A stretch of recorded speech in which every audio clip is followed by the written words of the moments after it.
My name's Thomas Waddle, this is the Whisky Sour Hour, and this is going to be one of those ones where we sit down and talk. I know if you go all the way back to the beginning, we spoke about movies that were going to be coming out, and we went through basically the entire year. Now, I don't know if you can remember, but my personal favourite, or the film that I was most excited for, was the reboot of the DC Universe, and it started with Superman, originally titled Superman Legacy. I'd been following this for a while, as most people had. It was very, very much built up, and it came out last week, and I wanted to just take a kind of moment to basically talk about it. Anybody that watches the show or listens knows that we are, big on books, films, music, all that kind of stuff. And I believe Superman, I believed it was going to be the biggest comic book film of the year. We'll see how that goes. So far, it probably will be, unless Fantastic Four pulls something out of the bag majorly.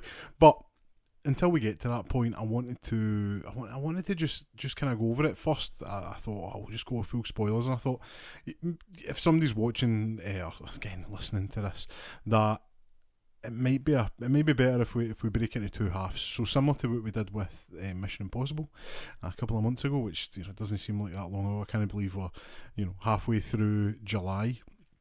But similar to that, we'll do a spoiler-free general thoughts, setting what's happening, setting it up, and then from there what we'll do is we will go into kind of full spoilers and just kind of give you my thoughts. Now, it's been out for over just about a week now, and I wanted to let it settle, because at the time, I'll be honest, I wasn't blown away, but I wasn't like underwhelmed, and I wasn't overwhelmed. I was whelmed. So We'll do the preamble's pretty much done. So we'll go into it, as I say, spoiler free to begin with, and then eventually I'll put up the spoilers to let you know when we get to the danger zone if you haven't saw it. So Superman came out the 11th of July, which is crazy. Like we're a week removed for that, but it just felt like back in January when we made the original video. You're like, that's a good bit away, and we're here now. So Superman, originally titled Superman Legacy, it's came out since then. That James Gunn is not a fan of the kind of subtitles, which, to be honest, I prefer. I do like a good subtitle. Maybe not the first movie, but I much prefer a subtitle over like 3 or 2, depending on what the film is. I much prefer if you want to think about it, like you had Iron Man 1, 2 and 3, and it doesn't determine the movie or anything. It's just I personally prefer it to have a subtitle. So Iron Man 1, 2 and 3, and Captain America Winter Soldier, and Captain America Civil War. The reason being, when you get to the point where you're maybe like 6 movies deep, I think something like the Fast and the Furious, which they do subtitles, but then they do numbers as well. But basically, if you're like Fast and the Furious 1, 2, 3, you're like a trilogy, fair enough. Then you're like 4, 5, 6, 7, 8, 9. It starts getting a bit ridiculous. Call of Duty's finding that way. Call of Duty Black Ops, I think we're on like number 7 or something now, which is crazy. Anyway, that's besides the point. Superman came out July 11th, directed by James Gunn. It's the launching pad in a way for this new universe. Now, there is characters that we will speak about that come in that maybe are holdovers from the previous kind of regime. Although James Gunn was a director and the lead kind of guy on the films that these characters came from, the universe itself is set in the one set up from Man of Steel back in 2013. So how they're going to explain that they come over, there's probably going to be some sort of temporal universal hijinks, but it's besides the point. Just go in and enjoy it. So you've got David Cornsweet, Superman. I'd be honest, I'd seen him in Twisters, and even then I'd seen him in the trailers because I haven't seen that movie. David Cornsweet, superb. Like you can tell he's going to grow into the role as Superman. The back and forth, it's the most character you've seen from Superman since Christopher Reeves, which I think he last played him in like 87. So the gutter nearly 40 years of, and I I like Man of Steel. I watched it recently, really enjoyed it. I watched that whole trilogy, you know, Man of Steel, Batman vs Superman, the Ultimate Edition, because nobody's watching that theatrical cut, and then Zack Snyder's Justice League. Look, I like them. I really like them. I think they've got some really good parts in them. I think the story's where it lets down, and I think Henry Cavill is too stoic. They made Superman like a god, and somebody who reads the comics, Superman was always the more relatable one, even though he was like an alien. Was always more relatable than Batman. Batman's like very much black, white, boom. There's no middle ground. Whereas Superman's like fallible. You know, he's a human. He has feelings, and you get that in this. One of the best lines, and this isn't a spoiler or anything. It's something maybe happens to Crypto. Now he's dog sitting basically, and Lois Lane is like, You're gonna give yourself up for the dog, and he's like, I know he's not even that good a dog, but he's probably somewhere right now scared. And I'm like, that to me is like Superman boiled down to the essentials, the essence of just being good, no matter what the cost is. Because at the end of the day, you know, like he is kind of indestructible. You'll see in the film when you watch it, the I would say they depower him in a way, which is fine. There's nothing worse than when you watch these movies and somebody gets flung through, say, like 10 skyscrapers, and it just kind of dusts herself off. There's no marks on them. You know, Superman's left with some kind of, you know, some wounds here, and you know, it just adds to it. You know, makes it. You wouldn't see Indiana Jones coming out somewhere unscuffed. You know, his shirt would be torn, maybe his hat's a bit kind of, he's a bit dusty. That's what happens here. David Consuet is just really, really, really good. Rachel Brosnahan as Lois Lane. I worried that she was going to be really angry. She's nothing like that at all. But the trailers I was like, she's going to be like, you know, kicking ass and being aggressive. But she's very good. And the chemistry between Rachel Brosnahan and David Consuet is off the charts. And it's probably the most natural chemistry I've seen since, if anybody remembers the Andrew Garfield Spider-Man movies, him and Gwen Stacy. Now I think they were dating in real life. I don't believe David Consuet and Rachel Brosnahan are, but the chemistry between Emma Stone and Andrew Garfield was brilliant, and you could sense it. That's not to say like Tobey Maguire and Kristen Dunst, you know, never had chemistry, but you know, it was just, there's levels to this game here, and yeah, David Consuet and Rachel Brosnahan are brilliant on screen together. There's a scene that's like 5 minutes long, and it's basically just a talking scene, and it's them two back and forth. You've probably seen some of it in the trailers. It's superb, just such a good scene. You're kind of sitting there at the edge of your seat. Not an action sequence. You're just like, how are they going to, like, what they're going to say to get out of this? It's that kind of stuff. It's very good. Kind of rounding off the Trinity from this film, you've got Nicholas Hoult as Lex Luthor. I wasn't sure what to expect. I think everything with Superman is the 1978 Richard Donner. His film is what people hold to that standard, and I can't think of many films or film series or characters that, you know, all for the likes of that. You're nearly 50 years, you know, in 3 years, you're 47 years removed, and that is still held up as the kind of quintessential, you know, that is the version that everybody thinks of. And we're not talking about, like, you know, your grandparents or that, you know, we're talking about like people our, you know, I'm saying our age, I'm 33, but you know, people that are into Superman, into those films, you still think Chris Reeves. So to kind of have Lex Luthor come in, and you've got Gene Hackman, who, you know, recently passed away, R.I.P. He's great. He's like a world class hater.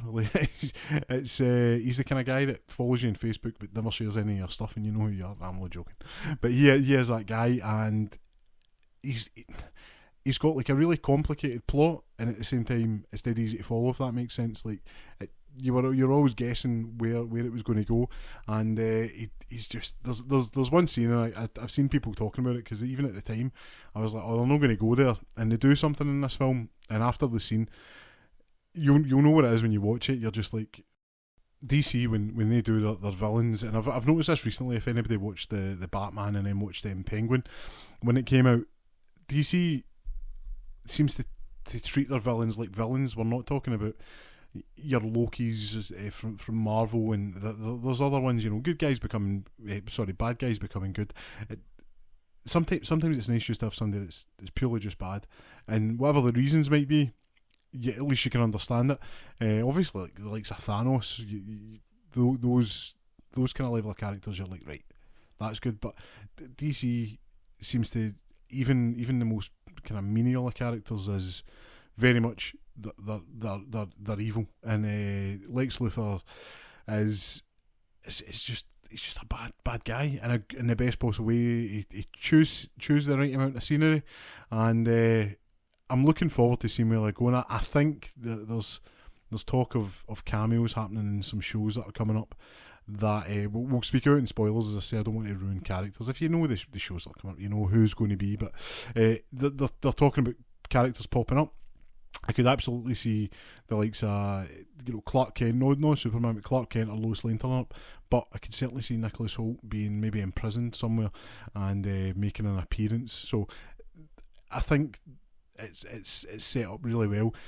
Other than that, you've got you've got the Justice Gang, which is basically the precursor to was going to be probably the Justice League. They're based off of I believe it's the Justice League International. I think I'm not.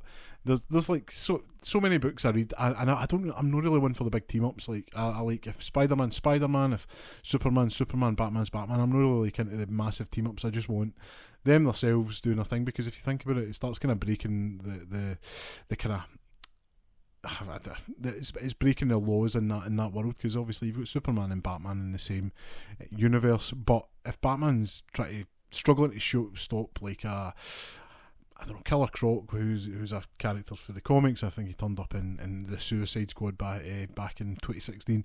If say Batman's struggling to fight him, Superman's just going to walk in and like wreck him. So you need to have like reasons why they don't appear, and that's kind of why I like to keep them secret and to keep them separate. Sorry, and I don't like so much sometimes the books can be a bit much. I've got some crossover events that I enjoy, but sometimes it can be a little bit much to juggle. But you've got Justice Gang here, Guy Gardner, Green Lantern. So there's many Green Lanterns. Green Lantern's like a title.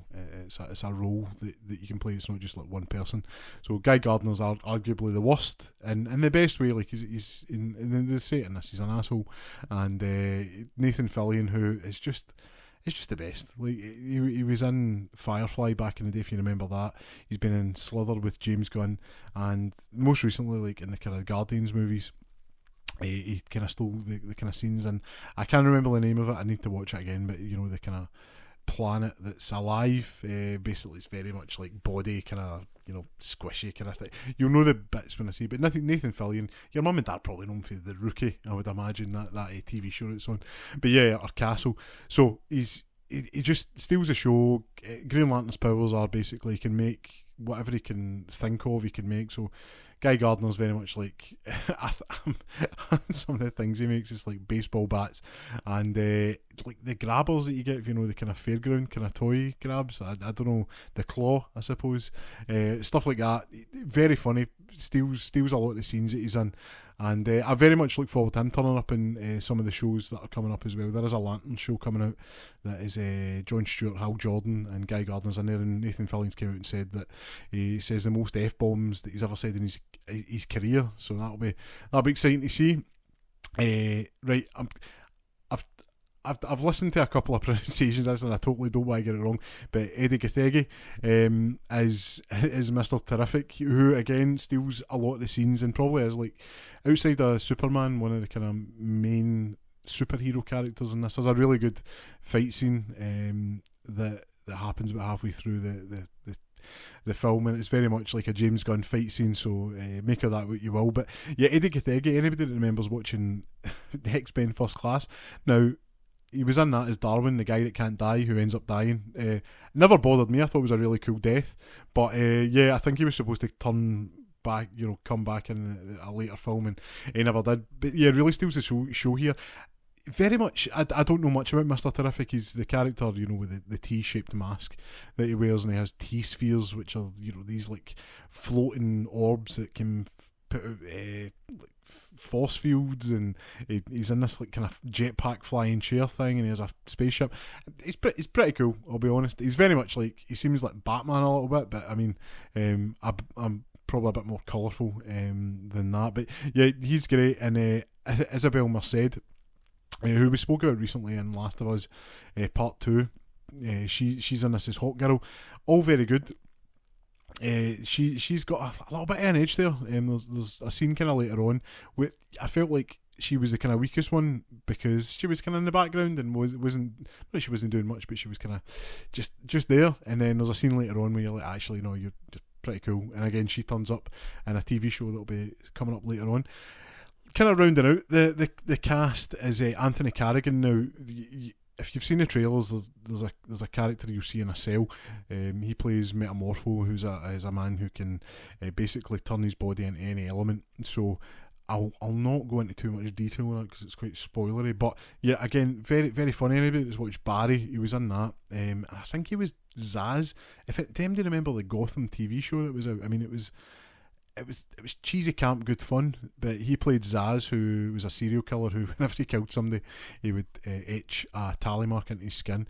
I remember him being in it. I vaguely, remember bits of it, and he stood out. So yeah, Anthony Carrigan, really good. Quite spoilery to talk about what he actually is, and it's the best way to describe it. I've seen a lot of people kind of come into this confused because it just thrusts you into the action. There is a it's not a scroll like Star Wars. It's just there's writing at the beginning, and it breaks down what's happened in the universe up to this point, and it's dead easy to follow. It's like everything's in 3, so it's like 300 years, 30 years, 3 years, 3 days, 3 hours, 30 minutes. It breaks down really well. It's really easy to kind of remember. So once that's kind of set up, it thrusts you into it. You're just, for the first 20 minutes, I was like, what is happening here?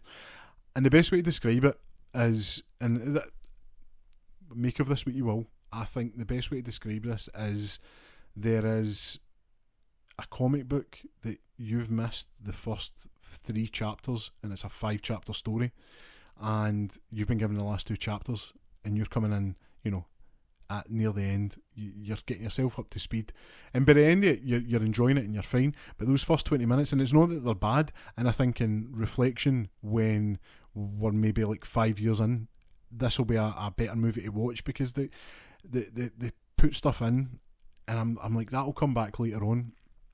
But I think once we get to know these characters, it's going to be a case of, oh, that's how far we've came. There is a lot of talk about what we haven't. So, and sometimes show is better than tell, but sometimes telling is good. And like I say, that opening, I don't even opening. It's not even dialogue. It's like opening scroll. We'll just say it as it's not a scroll, but the writing at the beginning, the way it's written, it's like almost mythic, and you're like, oh, that's quite interesting. I like that. So I would say it's like you're coming into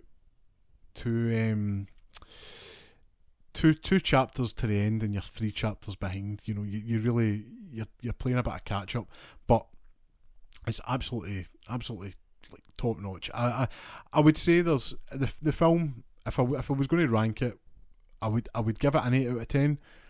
I think the tone is just right. There's enough fun that it's fun, but there's enough bits where it kind of tugs at you a little bit, and you're like, there is emotion and character here. What I would say is, though, there's room for improvement, and I mean that in the best possible way. Remember, if you think back to Christopher Nolan's Dark Knight movies, The Batman Begins, it's a great movie. I find that the most rewatchable.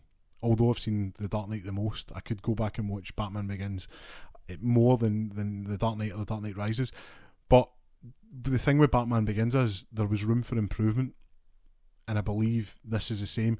It's a great movie, it's a great launchpad, and I feel like whatever movies come after, whether it's Superman 2 or, we go into a Trinity, which is the name of Batman, Superman, Wonder Woman when they're together, whatever we go into, I think we're going to be better because we'll know these characters by then. And when we get to that point, I think we'll all be on board. Give yourself 20 minutes, get yourself acclimatised, get by the first action sequence, wait till you get to the Daily Planet, and then you're like, right, I'm in, I know what's happening, I know the kind of rules, I have a rough idea what Superman's kind of limits are, and yeah, listen, you'll have a great time. I don't want to go too much longer without going into spoilers, so I hope you've enjoyed it so far. Go watch the film, come back, and then what we'll do is we'll talk about this together. Did you enjoy it? Were you away? So the film, I've just said there, I'd give it an 8 out of 10, and I would. There's some things that I think, there's some things that I'm like, I need to see how this plays out, because at first I was like, what? So the whole message with Kal-El, or Jor-El, Superman's dad, it was a bit weird. The kind of mention the harem a bit too much, and basically you need to go here to repopulate. I've seen a couple of things online where people have said, like, it's a bit more graphic, shall we say, than what's actually said, and it's not. Basically, it's kind of like, go there and rule. That's it. There's nothing else apart from like procreating, which again was a little bit weird. And one of the one of the points in the music, the soundtrack is called like the harem or something, which again just weird wording. But I'm interested to see where that goes, because usually with these things, like if anybody saw Man of Steel, Jor-El is usually the kind of bastion of hope when it comes to Krypton, and someone like Zod perhaps is Krypton at its worst. So I don't know how it's going to work. Bradley Cooper plays Superman's dad, which again, cool. That's pretty cool, man. I like Bradley Cooper, and his work as Rocket Raccoon will never not go unnoted. It's superb. But yeah, like the Jor-El stuff will be interesting. One of the things I was thinking about is next year you've got Supergirl, and there's been a poster released since then, and I'm already excited. Instead of Look Up, it's Look Out, which is pretty cool. But one of the things I am interested in is David Krumholtz, and you'll know him as. His name escapes me, and I'm saying that like, you know him as the lead elf, Sebastian, I think he's called, in the Santa Claus movies. He's been in loads of other stuff, like Harold and Kumar, and he was in Oppenheimer recently. But he plays Mon-El, I think he's called. It's basically Supergirl's Kara, her dad, and it'll be interesting to see whether or not the Bradley Cooper message is. It has been mixed up with whatever Lex has done, but they made a very big point in the film of being like, this message is legit, like nothing's been tampered with. So it'll be interesting to see how that goes, and like, is he actually bad, or is Krypton bad, or is there just been a misunderstanding? And so we'll see how that goes. I didn't want to talk about. I know he's been in the trailers and that a lot, but Crypto pretty much steals the show now. Having dogs, anybody that has dogs will appreciate this movie, because I look at my I've got a Springer Spaniel and a Cocker Spaniel, and my Springer Spaniel is like so chill, like the most relaxed dog ever, and my Cocker Spaniel is the cheekiest dog ever. It's just full of sass and character, and I was like, you are Crypto, getting under your feet, kind of biting at your trousers when you're trying to get ready, stealing your shoes, that kind of stuff. Only Crypto's got like superpowers. So in the film, they just nailed that. Like, imagine a dog being able to run through a wall. That's the kind of thing you get here. It's superbly done, and really enjoyable. Ultraman, I've got kind of cliff notes here. I don't want to I don't want to like sound like I'm jumping about, but it's just there's so much in this movie. It's almost like if you were to take like Iron Man 2, which I don't think's that bad a movie. I know a lot of people say it is, but there's a lot of world kind of building going on here. And Ultraman in the comics is a bad Superman from another dimension. So he's a clone here, and I actually thought, man, it'd be crazy if they got like another dimension Superman. It turns out to be Henry Cavill under there, but I think that would really rubbed a lot of people up the wrong way. Although it is like kind of canon that he's Superman is pretty shite, and it seems to, like turn to the dark side whenever he gets the chance. So maybe it would have worked out. But yeah, Ultraman's a clone of Superman, so that's kind of what the big end fight turns out to be. Lex Luthor's kind of lackeys are Ultraman, like I said, and he's got some really funny scenes, and it's whoever the character is, or whoever the actor is that plays him, because it's David Consuete's face, but the body when the mask's on, it must be somebody else, and he's like this big burly guy, and he's like just handing out donuts, and it's the way he carries himself. it's very comical and very funny. You also have the engineer who has like bio-augmented nanobots inside there that can basically turn into anything. So you can turn their hands into saw blades and interact with PCs, and it's basically through her that we learn that the message that Superman gets, that that he got from his parents, which was damaged during the transit from Krypton to Earth. It's through her accessing the Kryptonian computer in this Fortress of Solitude that we learn the message of procreate with the people and enslave them. Again, it sounds really weird when you say it. It's not that weird in the film, but it rubs me the wrong way, and I think we'll find out more of that as things go on, especially as I say with Supergirl, which comes out next year. But yeah, you've got like a good set of bad guys, like enough. Like I was worried you were just going to have like a kind of a big punch off, and that was it. Like I nearly said beat off. I was like, they've wants to see that. But yeah, you've got these characters here, and then you've got you've basically got your mob of faceless thugs. Most kind of superhero films have something like this. You had the Chitauri and the Avengers and the Ultron bots and Avengers Age of Ultron. You've got the Raptors here, and the beating that Superman puts on them at the end of the film, because Superman does get his ass kicked a little bit in this film, and I say a little bit, I mean a lot, but it's in a good way, because as I say, he's fallible, and it just makes for a more interesting character. So he opens a can of whoop-ass on these raptor goons. You'll see a clip where he's like shoots up in the air and he's like just shooting his eye lasers, heat vision. It's superb. It's actually a really good scene. There was a concern that he punches somebody's teeth out, that Superman when he do that. In the film, it works out fine. Like, you don't even question it. You're just like, he probably would, because these guys are just annoying, and there's like they've done enough to him to justify the whooping he puts on them. So it's listen, you've got great villains, enjoyable bad guys, just that are bad for the sake of being bad.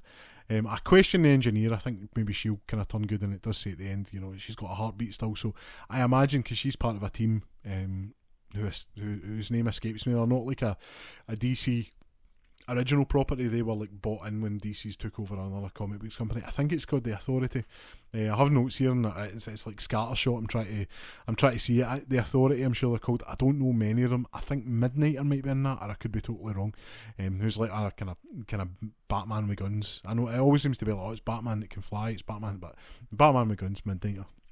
I think he's in a relationship with a character called Orion. It doesn't matter, we're getting off topic. Anyway, the engineer, I imagine, will come back, and I'm pretty sure Ultraman is getting set up as Bizarro. So for anybody that doesn't know, Bizarro is just like Superman in reverse. So he's got cold vision and heat breath. Always wants to be a hero, but can't, because he can never live up to Superman, that kind of stuff. I've not read many comics, to be honest with him in it, because he has like a lot of Superman's kind of rogue gallery isn't the best. I would say the Flash has even got a better rogues gallery, but when you've got like heavy hitters like Luthor, Zod, and like he can go toe to toe with the likes of Darkseid and Mongol and stuff like that. Like those are like big characters. So we'll see how it pans out. But certainly, I feel like they're setting up Bizarro when Ultraman falls into the black hole. Out kind of with that, I wanted to just like the the kaiju battle in the middle. I really enjoyed. I'm growing up, watching Power Rangers and Godzilla. I'm a sucker for a big monster trashing a city, and it was good to see like Superman's like, we need to like try and protect this thing and like study it, and we'll take it away somewhere. And the Justice Gang are just like, no, it has to die. just kill it any way we can. And the way, like the armours or the hide is too thick, so they have to go in through like the eyes and stuff. That's the bit I was talking about with the claw with Green Lantern, and like Hawk Girl's got a mace and she's hitting the eye. I don't know if this is maybe been picked up. I've certainly, it was just when I was doing my notes, I was like, so you have a kaiju that are trying to like get inside it, like bust into its soft bits, and they're going through the eye.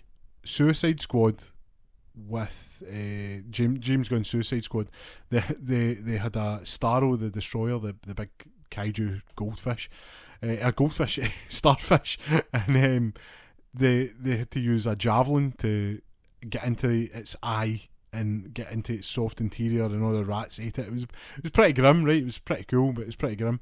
And then before that, if you go back all the way back to Guardians of the Galaxy 2, like Volume 2, where I'm going to butcher the name. I had it earlier because I was like, and I couldn't think how to search it, but basically the big monster at the beginning is going to be attacking the Harbulary batteries. I'm only joking. It's Anulax batteries. It sounds nothing like I just said.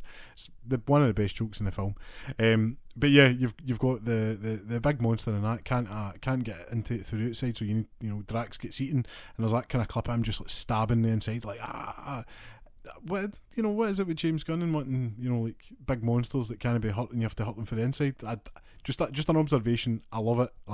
It was a weird coincidence.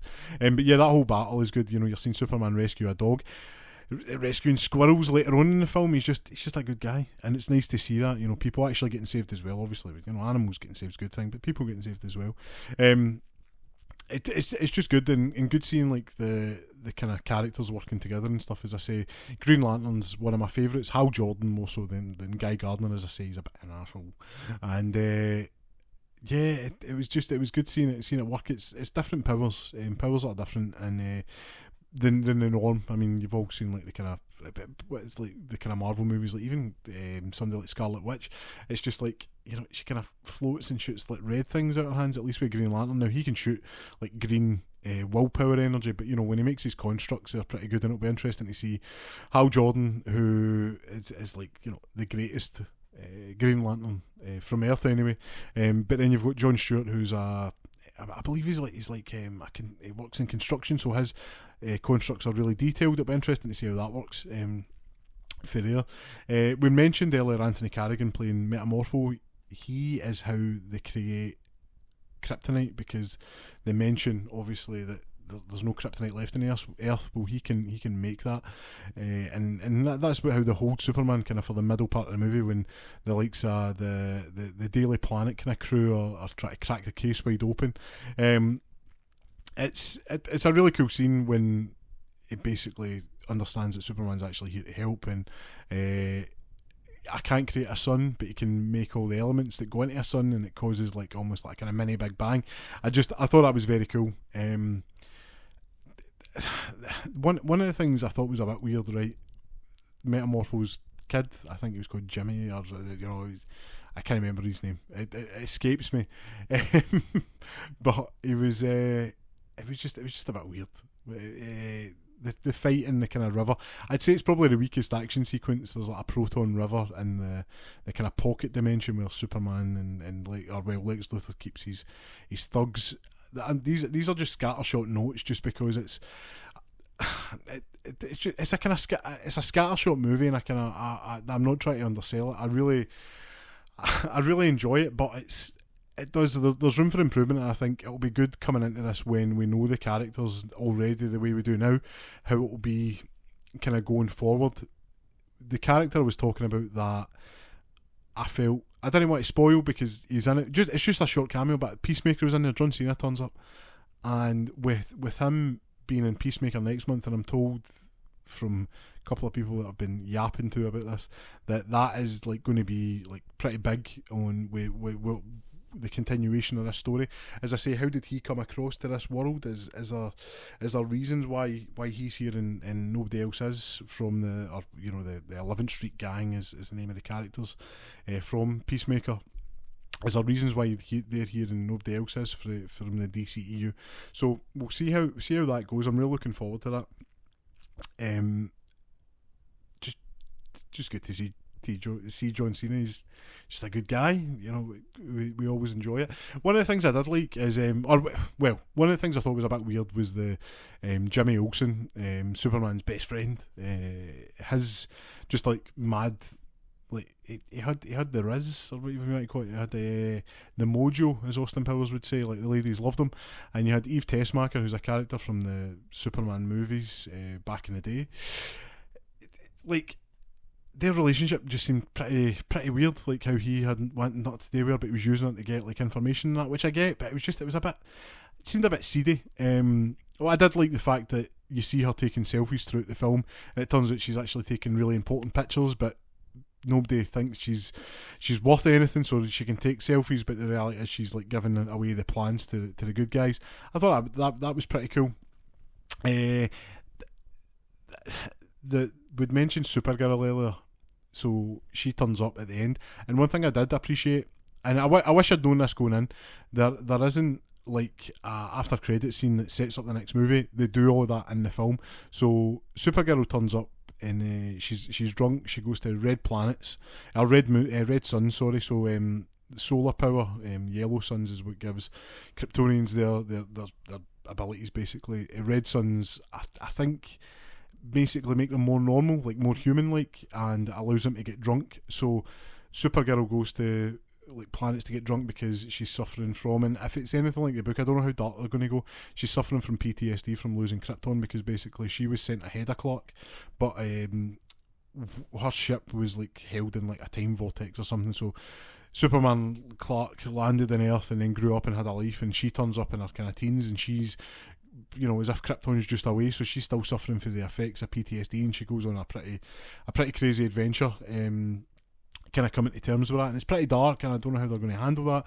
But there was a trailer put out. There was a poster put out. She turns up.